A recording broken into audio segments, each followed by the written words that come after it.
Hola, buenas a todos, ¿cómo estáis? Soy Alan Roca, médico holístico, entrenador de ciclismo, triatlón, atletismo y aparte muchas veces, no lo digo, pero bueno, he sido competidor internacional, campeón de España, campeón panamericano, campeón regional, campeón departamental, deportista de ciclo olímpico. Bueno, hablo con experiencia, yo pienso que es suficiente, ¿no? Y es porque hoy vamos a volver a hablar de un tema que me sorprende, que cada vez genera más debates, más discusiones y en algunos casos hasta más enfados que entrenamientos. La famosa zona 2, ¿no? Y es que he escuchado comentarios de todo tipo, quizás en unas redes más que en otras. Quizás las redes que la gente se esconde detrás de un seudónimo, pues lo hacen más, o simplemente lo hacen por fastidiar, por estorbar.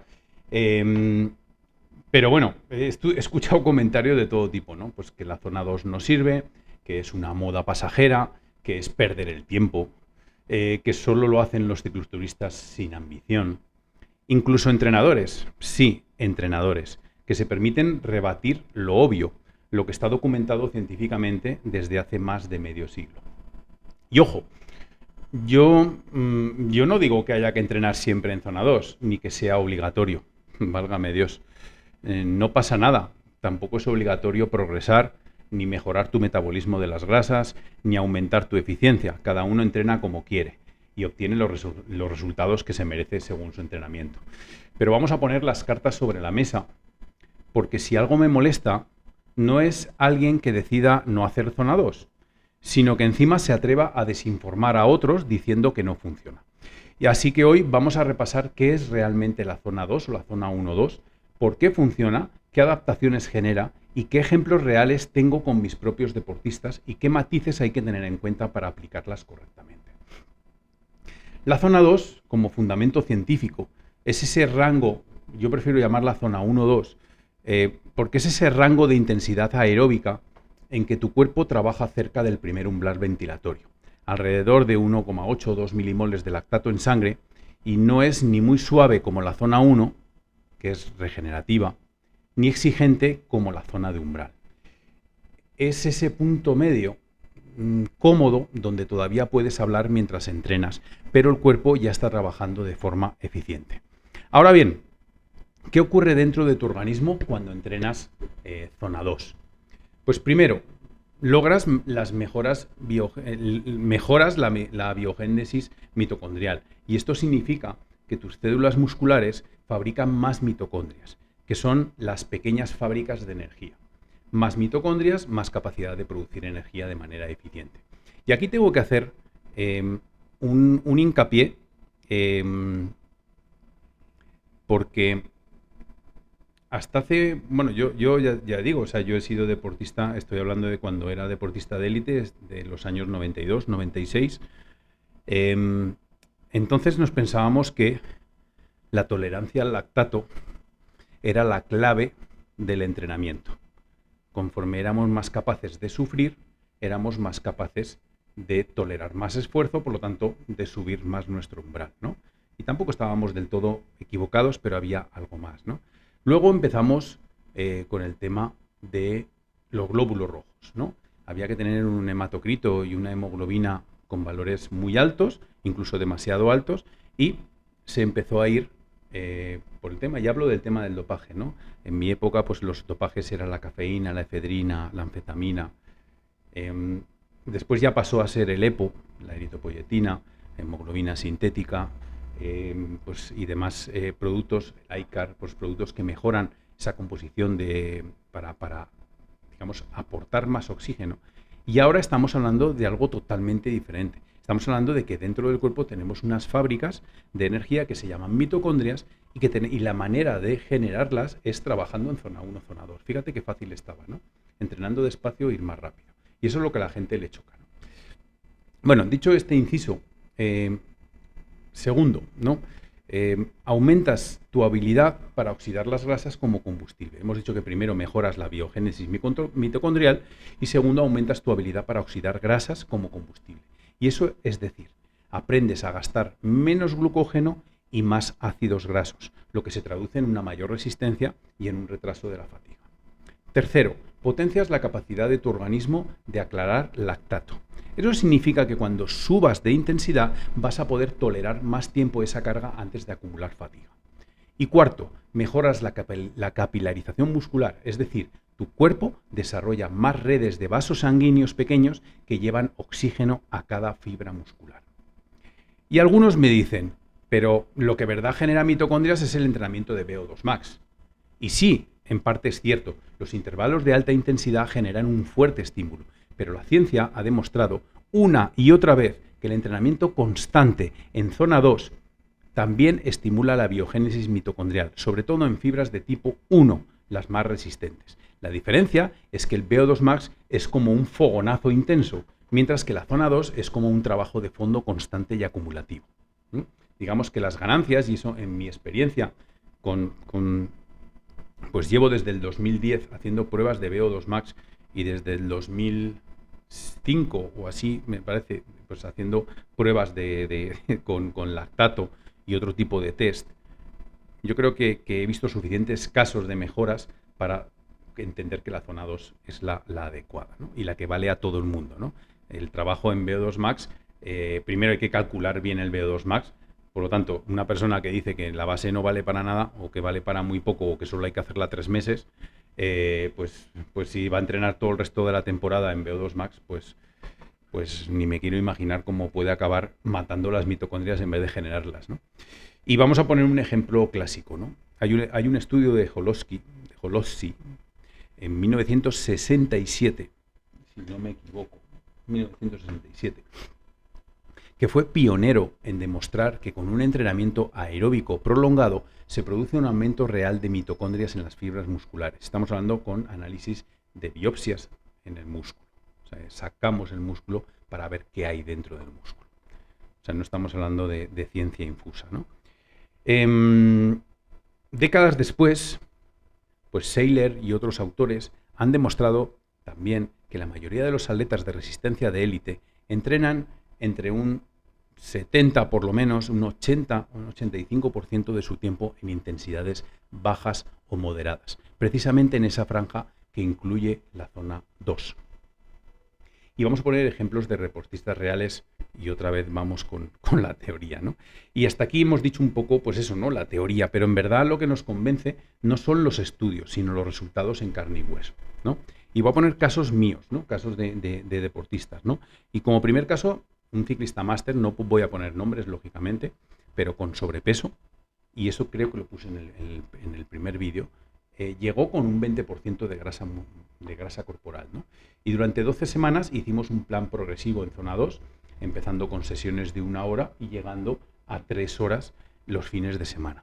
El resultado, bajó al 15%, del 20% al 15%, la grasa, sin perder prácticamente masa muscular. Con la misma báscula, con la misma tanita que tengo ahí, marcando apenas 2 kilos menos.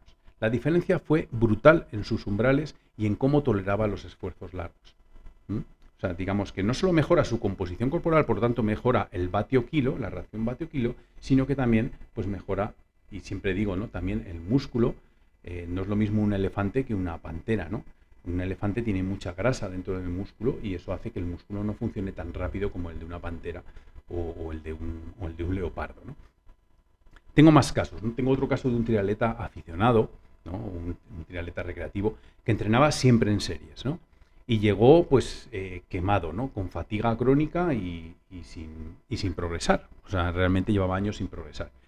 Le cambié totalmente la estrategia, ¿no? Más del 70% de sus horas de entreno se las metí en zona 2 y más 2 sesiones de intensidad a la semana. Y en 3 meses el FTP subió un 12% y lo más importante, pudo sostener más tiempo los esfuerzos cerca del umbral sin reventar. Y, lógicamente, con una mejora de la antropometría o la mejora de la grasa. Como caso número 3, un corredor máster de fondo, ¿no? Y me podría poner hasta yo mismo, ¿no? veníamos estancados en 1,50, más o menos 1 hora 50 en media maratón, ¿no? Tras 16 semanas, incluyendo rodajes largos en zona 1-2 y reduciendo la cantidad de entrenamientos de intensidad, corrió en 1,40, bajando 10 minutos sin haber cambiado apenas su volumen total y sin haber cambiado su dieta o su alimentación, sin hacer cambios dietéticos. Estos son solo 3 ejemplos, pero podría dar decenas más y hasta mi propio caso, que hace poco, cuando competí hace 2 años, o sea, pero bueno, lo que he dicho, ¿no? No es obligatorio entrenar en zona 2. Lo interesante es que los beneficios que conseguimos en esta zona 1-2 no son exclusivos del alto rendimiento. En deportistas recreativos el impacto todavía puede ser mayor, porque también hablamos de la salud. Y es que hay unos matices importantes. No se trata de vender la zona 2 como la varita mágica, ¿no? Ahí, lógicamente, hay matices. O sea, la gente, no sé si es que no entiende o no quiere entender o no sé, ¿no? O simplemente pues habla por hablar, ¿no? Pero para un principiante, por ejemplo, con 3 o 4 sesiones de 60 minutos por semana, ya hay muchas adaptaciones claras, ¿de acuerdo? Para un ciclista experimentado, quizás necesitemos acumular 8, 10, 12, 15 horas en esa franja para notar progresos, ¿no? Y para un profesional, como puede ser Pogačar, como puede ser cualquier profesional, la zona 2 puede ocupar más de 15 horas semanales, complementada con intervalos de VO2 max, de umbral, trabajos de fuerza, torque, etc. Yo no estoy diciendo en ningún momento que no haya que entrenar trabajos de torque, pero sí que esa regla 80-20, que más de alguno me lo ha puesto en comentarios, que él lo ha seguido y le ha ido bien, pues bueno, ahí está más o menos la prueba, ¿no? Y otro matiz clave es que si trabajas por frecuencia cardíaca o por potencia, ¿no? Porque no siempre coinciden, ¿no?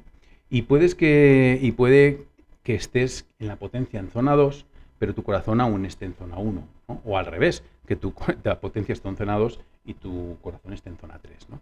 Por eso, la experiencia, la sensación subjetiva y la deriva cardíaca son elementos que también debemos de vigilar. Lógicamente, si no tenemos las zonas bien graduadas, pues el desajuste entre zonas de potencia y zonas de frecuencia cardíaca, lógicamente, pues hace que una cosa vaya por un lado y otra por otro, ¿no?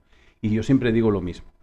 La manera directa en ciclismo de medir la intensidad es la potencia. La manera directa de medirlo en el running es la velocidad. Ahí nos está dando el valor real de lo que estamos haciendo. Lógicamente, el pulso es un valor indirecto, es una medida de la intensidad indirecta, porque se ve influenciada por si hemos tomado una medicación, si estamos cansados, si no hemos dormido, cualquier cosa pues puede afectar el corazón. Y lógicamente pues debemos de vigilar esas sensaciones subjetivas o esos elementos externos que podemos tener ahí, ¿no? Y por supuesto llega un momento en que no basta rodar siempre en zona 2, ¿no? Una vez consolidada la base, hay que añadir bloques de intensidad específica, ¿no? Hay que añadir entrenamientos al umbral, intervalos cortos de VO2 max, trabajos de fuerza en el gimnasio. La zona 2 es la base de la pirámide, pero la pirámide no se sostiene solo con la base. Pero sí que tengo que decir que gente que trabaja solo con la base va teniendo ganancias que son duraderas en el tiempo, ¿no? Son poquitas, pero son duraderas en el tiempo. También tengo que decir que la gente que entrena series y no entrena base, pues la gente que yo he hecho pruebas y he hecho revisiones de pruebas de esfuerzo de VO2 max, lo que denoto es eso, ¿no? Que la base incluso le puede disminuir, o sea, incluso somos menos eficientes moviendo grasas, y aunque haya unas pequeñas mejoras en los valores del FTP o los valores de la potencia en el umbral anaeróbico, pues lógicamente no son unas ganancias para el tiempo que llevamos entrenando, ¿no? Pues se pueden pegar prácticamente gente que lleva revisión conmigo a 1 año y me lo dice, ¿no? Joder, yo esperaba que este año hubiese mejorado más porque he entrenado más duro, porque, pues eso, ¿no? Porque nos pensamos que la intensidad, que la dureza es directamente proporcional al rendimiento. Y las críticas más comunes que se repiten constantemente y me gustaría que se quedasen bien claras, y aunque ya lo digo, o sea, no quiero obligar a nadie a hacer zona 2, ¿no? La crítica más normal es que la zona 2 está de moda, ¿no? Y de hecho, joder, está de moda porque creo que es el tercer vídeo que estoy dedicando a la zona 2, ¿no? Y me gustaría empezar a hablar de otra cosa, ¿no? De otros temas que también son realmente importantes, ¿no? Pero la zona 2 está de moda. Pues no, amigos, la zona 2 no está de moda. Lo que está de moda son las rutinas milagro en TikTok. Eso sí que está de moda. Haces 2 series de 5 segundos y a tope, o de 5 minutos y ya está, ¿no? La zona 2 está estudiada desde hace más de 50 años y es la esencia del entrenamiento de fondo, ¿no? Yo siempre también lo digo en las pruebas, donde entrenas, adaptas. Si tú entrenas a sufrir, esa mancha de aceite que hay por encima del umbral, lo que te va a hacer es que tú no mejores tu umbral. Otro tema también que la gente pues me rebate, dice, la zona 2 no sirve si no entrenas 5 días a la semana y 3 horas diarias, ¿no? Falso. Con 3 días ya se ven adaptaciones. Evidentemente, cuanto más volumen acumules, más sólidos son los beneficios. Pero eso no significa que con poco entrenamiento no sirva, ¿no? Otro caso que nos dicen es, la zona 2 solo sirve para rodar lento. Malentendido. ¿Se rueda cómodo? Sí. Pero lo que estás construyendo es un motor capaz de sostener más tiempo intensidades altas. Y esto cuesta entender, pero es real. Otro, pues si no metes intensidad, el cuerpo no responde. Y aquí sí que hay parte de verdad. La intensidad es necesaria. Pero si no tienes base, esa intensidad convierte en una bomba de relojería. Se convierte en una bomba de relojería. La combinación inteligente, y para eso estamos los entrenadores y la gente que hemos estudiado todo lo que es el tema relacionado con el deporte. La combinación inteligente es la clave del entrenamiento. En definitiva, los que critican la zona 2 normalmente no la han probado de manera estructurada o no han sabido aplicarla en el contexto adecuado. O simplemente si han aplicado 220 menos la edad como máximo y han puesto las zonas como las han puesto, pues lógicamente pues claro, la zona 2 no les va a cuadrar nunca, ¿no? De hecho, este fin de semana estuve haciendo aquí pruebas de VO2 Max y veíamos como había 40 pulsaciones de diferencia en ese zona 1-2 para una persona. 40 pulsaciones es una diferencia abismal, ¿no? Por eso decía, no, es que yo he intentado entrenar, claro, él iba en zona 1. Entonces, claro, el entrenamiento en zona 2 no le funcionaba. Lógico, ¿no? Porque tenía que ir más rápido. Entonces, ojo, porque tampoco es ir más lento, sino muchas veces hay que ir en su sitio, ¿no? Y pues un poco ahí como cierre, un tono quizás un poco irónico. Para terminar, pues quiero dejar algo claro. Entrenar en zona 2 no es obligatorio. No pasa nada si decides no hacerlo. Tampoco es obligatorio mejorar tus marcas, ni reducir tu grasa, ni aumentar tu longevidad deportiva. Cada cual o cada quien entrena como quiere y obtiene lo que merece. La ciencia está clara, los ejemplos reales están ahí y la experiencia de atletas, tanto profesionales como amateurs, lo demuestran una y otra vez. Si todavía crees que la zona 2 es perder el tiempo, perfecto. Sigue entrenando solo series a tope. Sigue reventándote en cada salida. Yo, mientras tanto, seguiré viendo cómo mis atletas progresan, bajan su porcentaje de grasa, mejoran sus umbrales y sobre todo disfrutan más de este deporte, sobre todo con menos lesiones y con más consistencia. Ahora, dime, ¿tú qué opinas? ¿Eres de los que cree que la zona 2 es moda o ya la has probado y has visto sus resultados? Déjame en comentarios, quiero leerte y seguimos el debate. Nos vemos en el siguiente vídeo.